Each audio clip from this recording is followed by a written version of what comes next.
ವಿವಿಧ ಬೇಡಿಕೆಗಳ ಈಡೇರಿಕೆಗೆ ಒತ್ತಾಯಿಸಿ ಗ್ರಾಮ ಆಡಳಿತಾಧಿಕಾರಿಗಳು ಮಂಡ್ಯ ನಗರದ ತಾಲೂಕು ಕಚೇರಿ ಆವರಣದಲ್ಲಿ ನಡೆಸುತ್ತಿರುವ ಧರಣಿ ಸತ್ಯಾಗ್ರಹವು 4ನೇ ದಿನವೂ ಮುಂದುವರೆದಿದೆ. 4ನೇ ದಿನದ ಹೋರಾಟಕ್ಕೆ ರಾಜ್ಯ ಸರ್ಕಾರಿ ನೌಕರರ ಸಂಘದ ರಾಜ್ಯ ಹಿರಿಯ ಉಪಾಧ್ಯಕ್ಷ ಶಂಭುಗೌಡ ಸೇರಿದಂತೆ ನೌಕರರ ಸಂಘದ ಪದಾಧಿಕಾರಿಗಳು 4ನೇ ದಿನದ ಹೋರಾಟದಲ್ಲಿ ಭಾಗವಹಿಸಿ ಬೆಂಬಲ ಸೂಚಿಸಿದರು. ಸುದ್ದಿಗಾರರೊಂದಿಗೆ ಮಾತನಾಡಿದ ಶಂಭುಗೌಡ, ಗ್ರಾಮ ಆಡಳಿತಾಧಿಕಾರಿಗಳಿಗೆ ಕನಿಷ್ಠ ಮೂಲಭೂತ ಸೌಕರ್ಯವಿಲ್ಲದೆ ಗ್ರಾಮಾಂತರ ಪ್ರದೇಶಗಳಲ್ಲಿ ಕೆಲಸ ಮಾಡುವುದು ಕಷ್ಟವಾಗುತ್ತಿದೆ.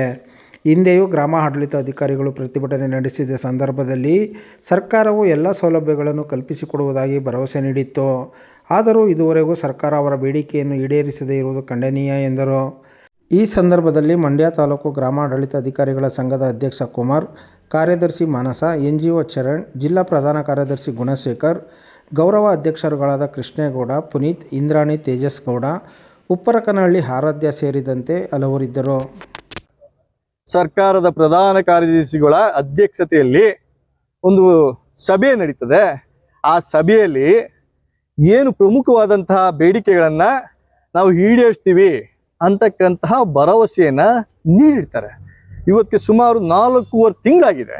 ಆ 4.5 ತಿಂಗಳಾದರೂ ಸಹ ಪ್ರಮುಖವಾದಂತಹ ಬೇಡಿಕೆಗಳಾದಂತಹ ಮೂಲ ಸೌಕರ್ಯಗಳನ್ನು ಒದಗಿಸಿಕೊಡ್ತಕ್ಕಂಥ ಮೂಲ ಒಂದು ಪ್ರಮುಖವಾದ ಬೇಡಿಕೆಯನ್ನು ಸಹ ಇಲ್ಲಿವರೆಗೂ ಸಹ ಈಡೇರಿಸಿಲ್ಲ ಅಂತಕ್ಕಂಥದ್ದು ಬಹಳ ದುಃಖಕರ ವಿಷಯ ಅಂತಕ್ಕಂಥದ್ದನ್ನು ಬಹಳ ಸ್ಪಷ್ಟವಾಗಿ ಹೇಳಕ್ಕೆ ಇಷ್ಟಪಡ್ತೀನಿ.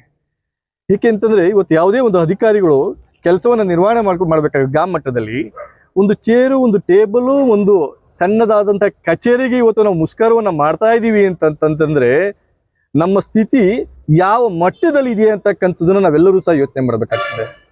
ಮೊನ್ನೆ ಪ್ರಧಾನ ಕಾರ್ಯದರ್ಶಿಗಳಲ್ಲಿ ಬಹಳ ನಾನು ಸ್ಪಷ್ಟವಾಗಿ ಹೇಳಕ್ಕೆ ಇಚ್ಛೆ ಪಡ್ತೀನಿ. ಈಗ ಆಲ್ರೆಡಿ 5 ತಿಂಗಳು, 4ರಿಂದ 5 ತಿಂಗಳಾಗಿದೆ.